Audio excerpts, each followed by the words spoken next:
He may be the most vicious terrorist leader in recent years, possibly more brutal than bin Laden.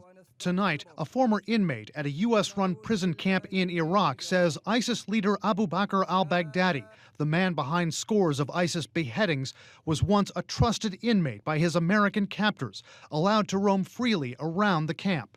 The Americans seem to see Abu Bakr as somebody who could keep the prison quiet. There are 24 camps within the Sunni side of Camp Bucca. He was allowed open access to all of them. Guardian reporter Martin Chulov interviewed a senior ISIS commander he calls Abu Ahmed, not his real name. Abu Ahmed says he spent time at Camp Bucca with Baghdadi, starting in 2004. He told Chulov Baghdadi was a fixer at the camp who could settle disputes between competing factions. Quote, he was respected very much by the U.S. Army. Abu Bakr al-Baghdadi, he said, was seen by other detainees as clever, scheming, quote, using a policy of conquer and divide to get what he wanted. A U.S. intelligence official tells us Baghdadi built street cred inside Bucca.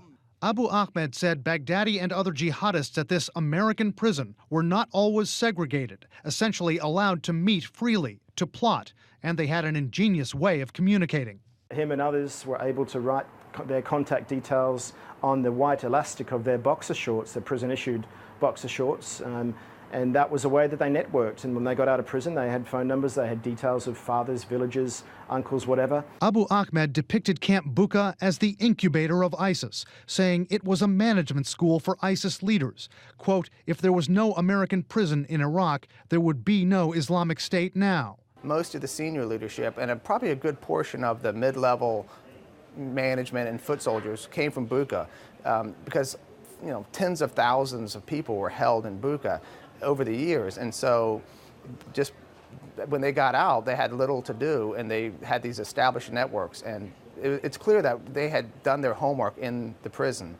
And as he left, according to a former camp commander, Abu Bakr al-Baghdadi had a chilling parting shot. He looked over to us, and as he left, he said, "See you guys in New York."